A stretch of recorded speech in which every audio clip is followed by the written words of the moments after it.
Yeah, hello. I'm Paola Gioia. I am a member of ABL in Germany, and I was part of the delegation of La Via Campesina between 2016 and 2018 in Geneva and New York. Um, yeah, striving for the approval of the UNDROP, first in the Human Rights Council and then in the UN General Assembly. I'm here today to present to you a little bit the article number 17, which is the article dedicated to the right to land.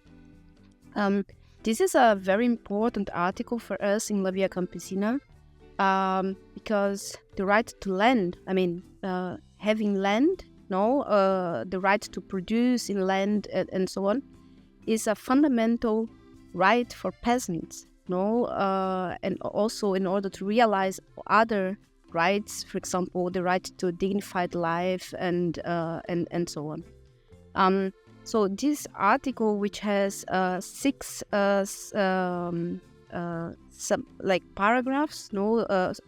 seven paragraphs. It is a very a long paragraph, with several details, is speaking about, the rights of peasants, but also the obligations of states on this regard. This article, it's important also, maybe before I present a little bit more, to say that this article is not only a individual right, but also a collective right. So in some situations, peasants can only realize their right to land as a community, and therefore this land also needs to be, protected, not only for an individual, but also for the entire community. So this collective dimension is also a very important one in this article number 70. Then I think another important aspect of the right to land here is that that it recognizes the social function of land. Land is not only for food production, but it's also for us, to have a dignified life, but also to live our cultures, to have our livelihoods and so on. In that sense, land has also a social function, and therefore this article also speaks about, the obligations of states, also regarding the conduction of agrarian reforms, especially related to land-owned, country-owned land. So agrarian reform, we managed to put agrarian reform inside the declaration.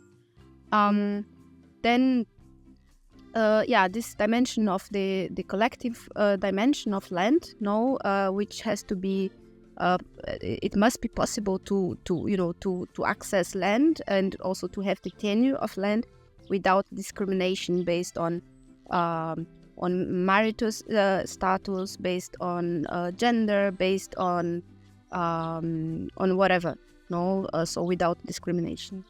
Then I think it's also important to mention that this article number 17 should also be read together in combination with other rights, for example, the right to water, the right to natural resources, that appear also in other parts of the declaration, and together they build like the precondition for peasants to realize their work, and doing so to feed humanity.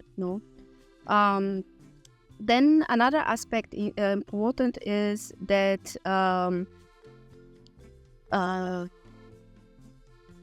that we are not talking only about land ownership. We are talking about land tenure. It can be through private property, but as I said in the beginning, there is also a collective dimension. So sometimes it's not only about having, let's say, a paper saying this is my land, but having the right to work that land, and this can be also without having a property, so I think a very important differentiation to do here is that right to land is different than access to land only. The right to land comprises on one hand the access to land, but also the tenure of land, so like the control over the land, even if it is not your private land, but that you can control, manage it.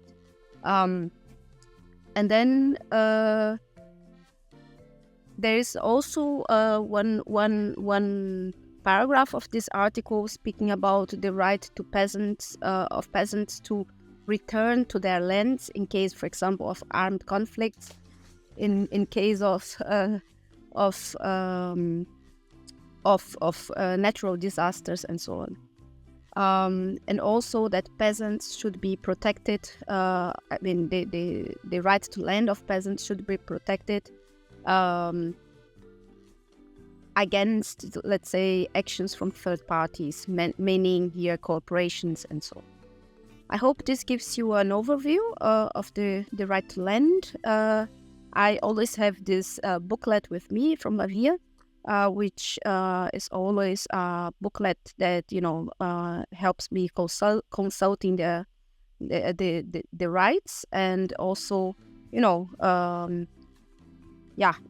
a nice way and so on. And I wish you a good formation, and we'll keep in touch. Bye bye.